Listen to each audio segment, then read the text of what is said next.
Your brain is not your enemy, but it can be. It gives you thoughts, it gives you doubts, it gives you fear, and sometimes it doesn't stop talking. If you let your brain run wild, it will pull you into the past, it will trap you in the future, but it will never let you live in the present.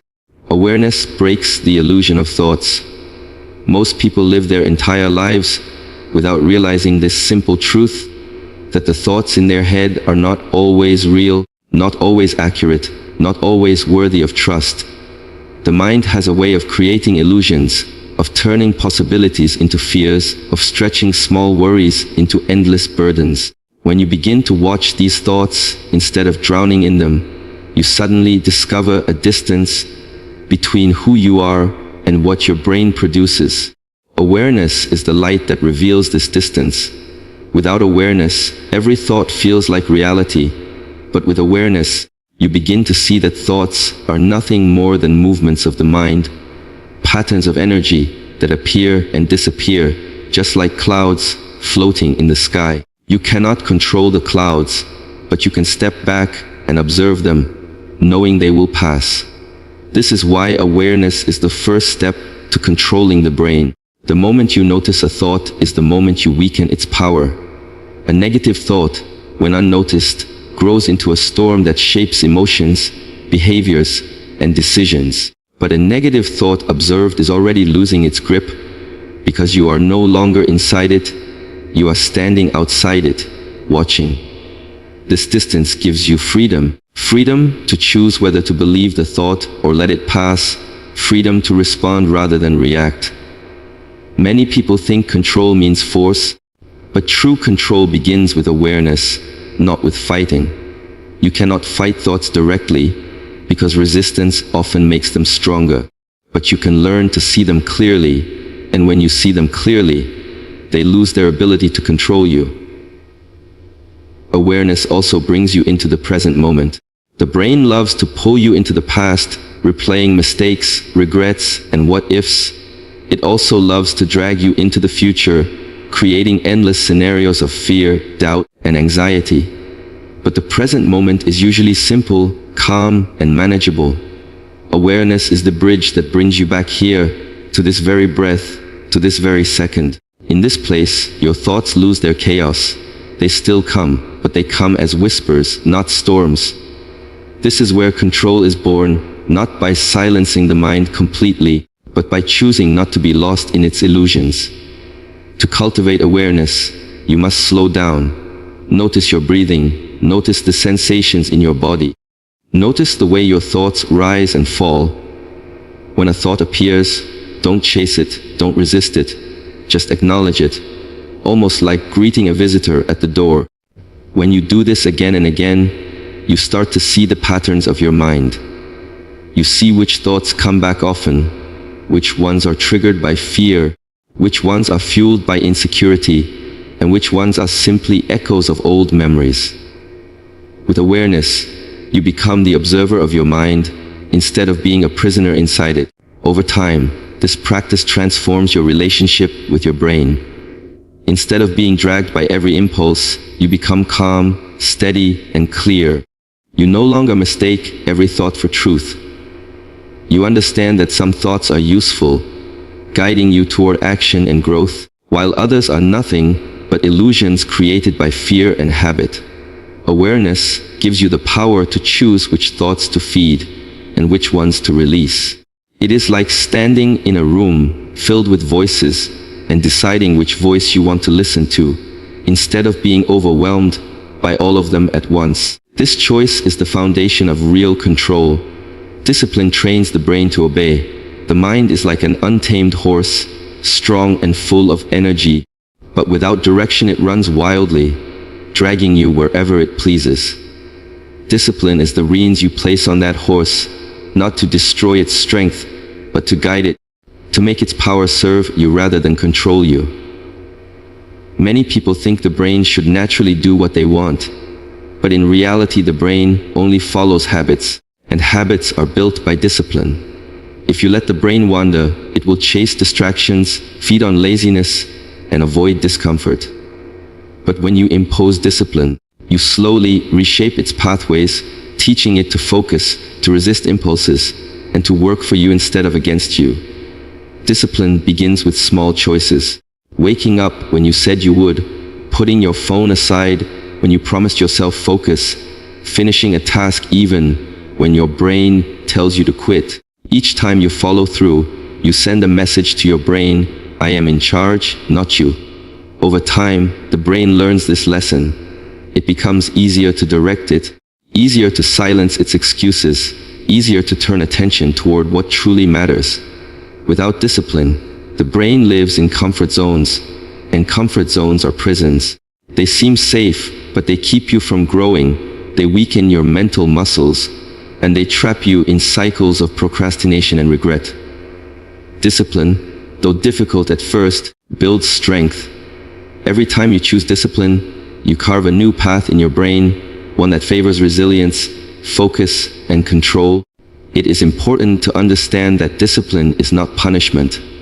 It is training. Just as an athlete trains the body to endure more than it thinks possible, you must train the brain to handle focus, discomfort, and persistence. The brain resists because it seeks pleasure and avoids pain, but discipline teaches it that short-term resistance leads to long-term power. When you study instead of scrolling, when you meditate instead of complaining, when you work instead of waiting, you are training your brain to obey your higher self instead of your impulses. Slowly, the brain learns to associate effort with reward, focus with satisfaction, persistence with results. Discipline also builds consistency, and consistency is where real transformation happens. A single act of control does little, but repeated acts create identity. Each time you push through resistance, you are not just achieving a task, you are becoming the kind of person who follows through. The brain begins to align with this new identity. It begins to expect effort, it begins to find strength in routine. Over time, what once felt difficult becomes automatic. Waking up early, focusing deeply, resisting distraction. These no longer feel like battles. They become natural because your brain has been trained to obey through discipline. The beauty of discipline is that it compounds. Just as small drops of water carve a stone, small acts of discipline carve the brain into shape. The person who disciplines the mind gains control not just over work, but over emotions, habits, and desires. Anger can be tamed, fear can be reduced, anxiety can be quieted, because the brain has learned to listen. Instead of reacting blindly, it pauses, it considers, it follows the commands of a disciplined mind. This is why discipline is not simply about productivity, it is about freedom. Without it, the brain rules you. With it, you rule the brain. Direction keeps the brain from wandering. The mind is always moving, always searching for something to hold on to. And if you do not give it a purpose, it will create one of its own. That purpose is often fear, worry, or endless cycles of overthinking. A brain without direction is like a boat without a rudder, drifting wherever the current takes it, vulnerable to every wave, every storm, every distraction. But when you set a clear direction, when you decide what you want your brain to serve, it becomes focused, it becomes sharp, and its energy moves towards something meaningful rather than scattering in every direction. Most people believe they lack discipline or motivation, but often what they truly lack is direction.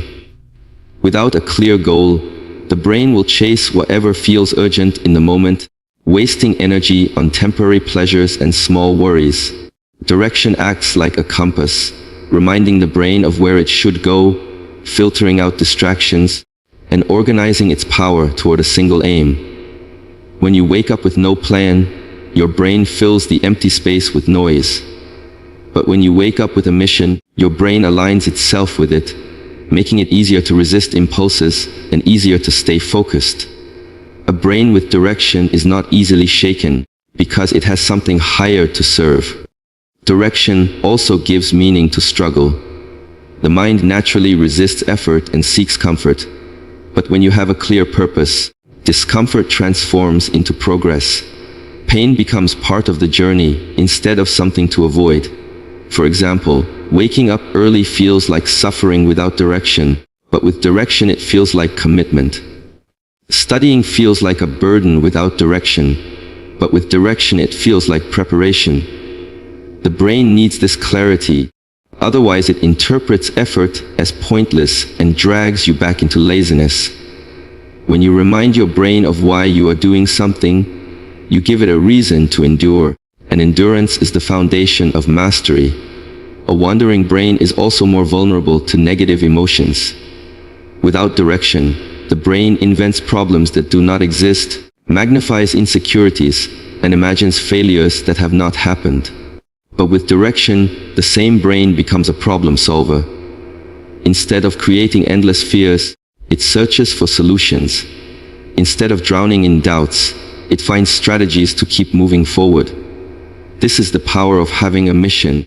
It transforms the brain from an enemy into an ally, from a source of confusion into a source of clarity. Direction does not always mean knowing the final destination. It means knowing the next step, the next priority, the next thing worth your attention. Too many people wait for perfect clarity, but the truth is, clarity grows as you move.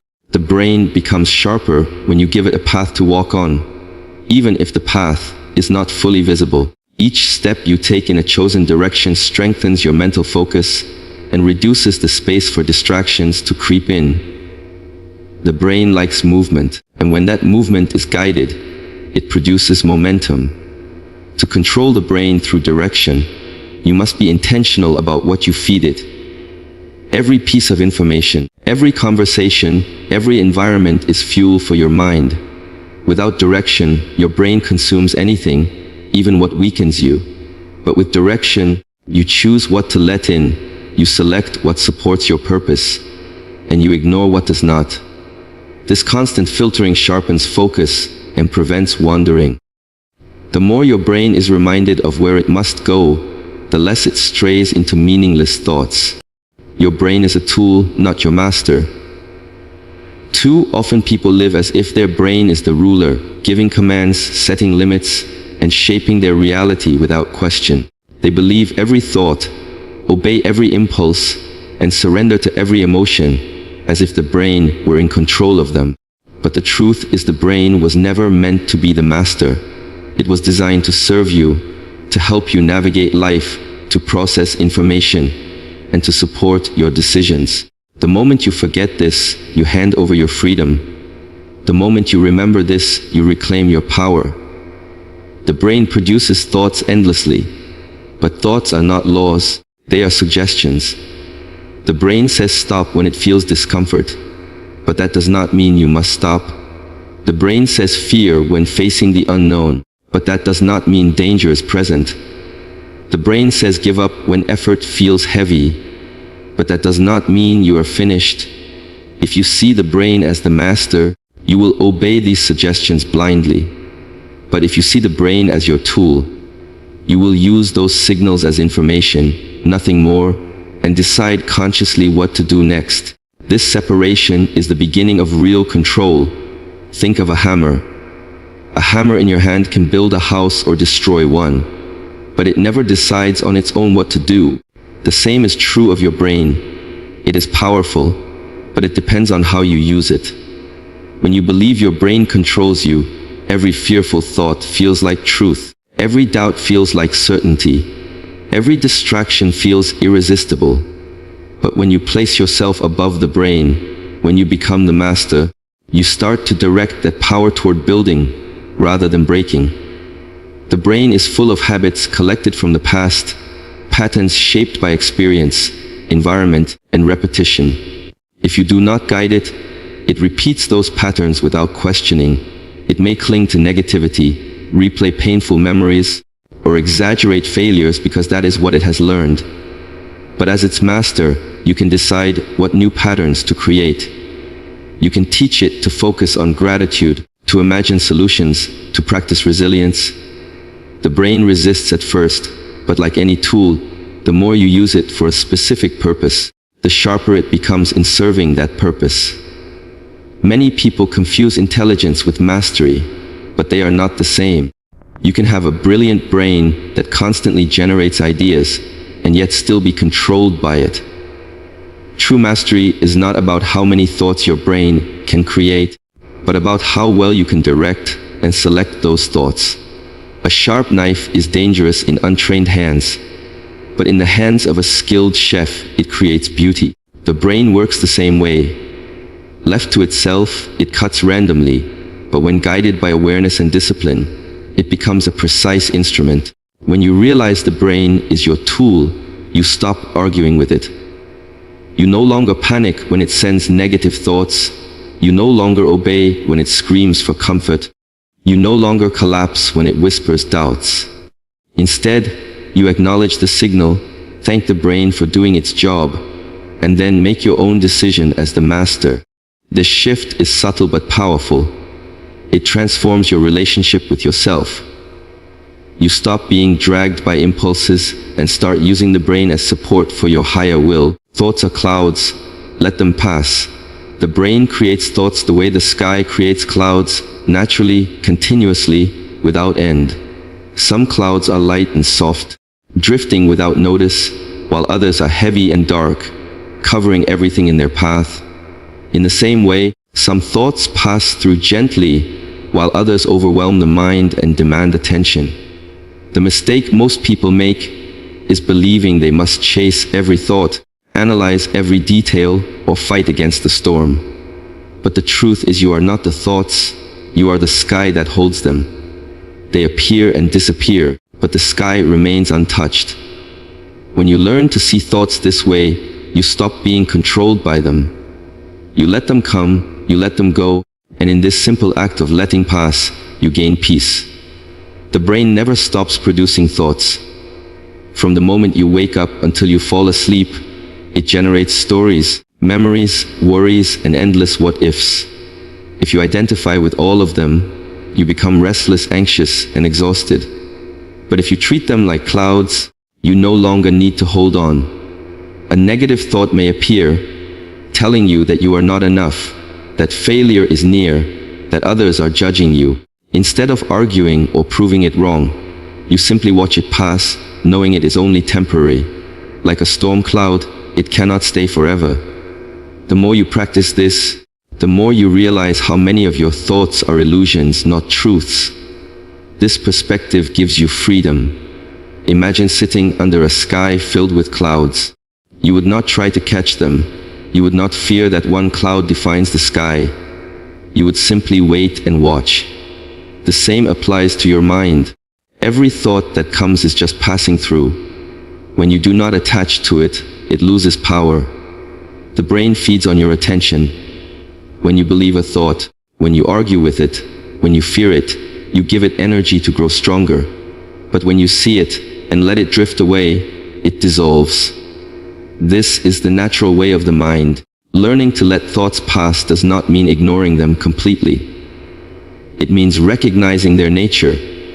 Some thoughts are useful, guiding you toward action, reminding you of responsibilities, sparking creativity. Others are useless, born from fear or insecurity, recycling the same stories over and over.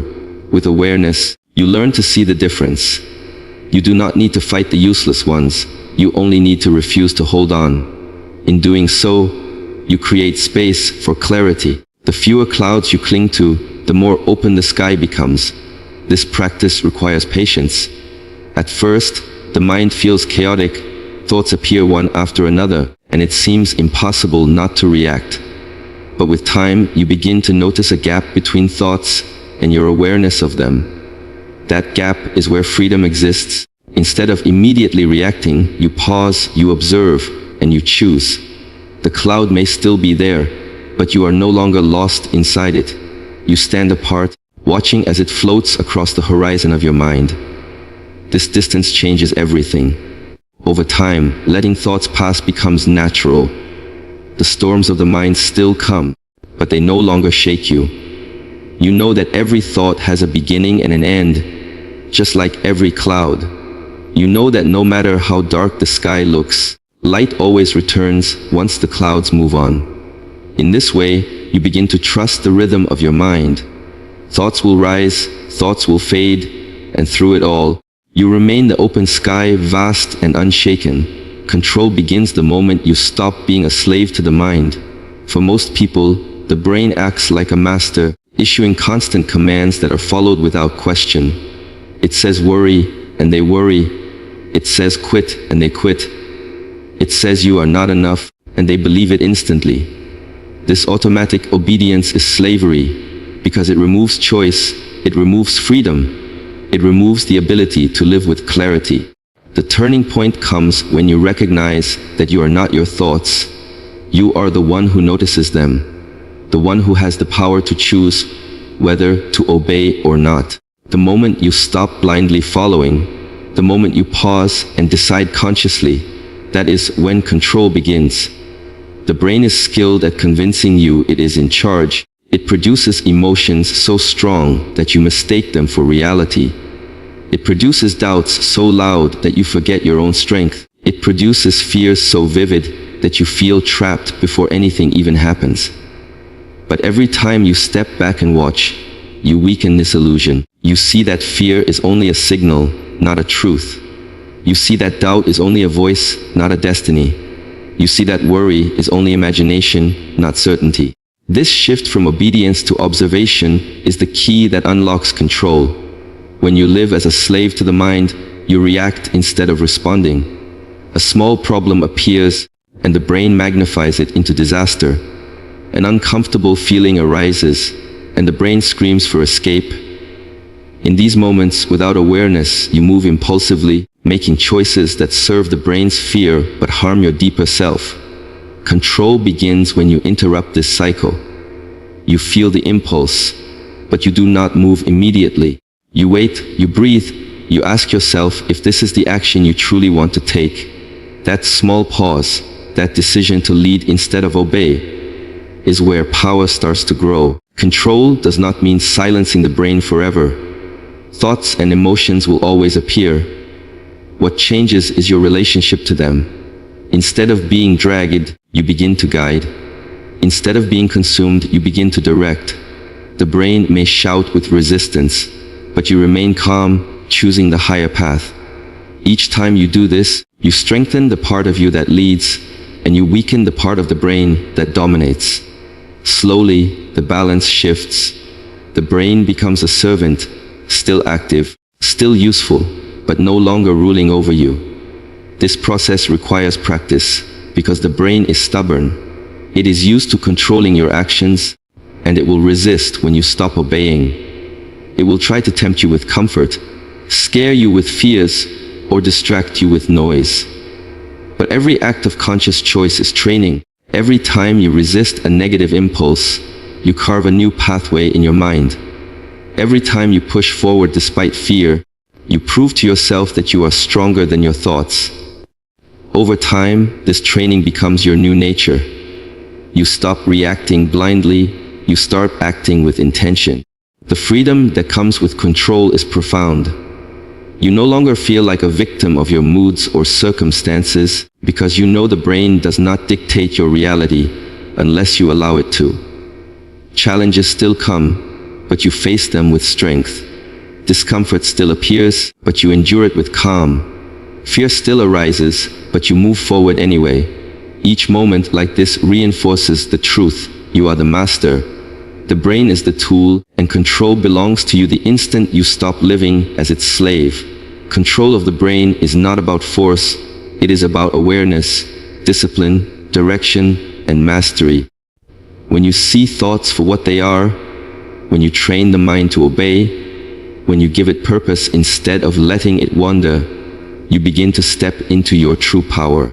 The brain is not your master, it is your instrument. And the moment you understand this, everything changes. Thoughts come and go like clouds, but you are the sky that remains. Fear may rise, doubt may whisper, impulses may pull, but you are no longer a slave to them. You are the one who chooses. You are the one who decides. And in that decision, in that moment of awareness and control, you unlock the freedom to shape your life with clarity, strength, and purpose.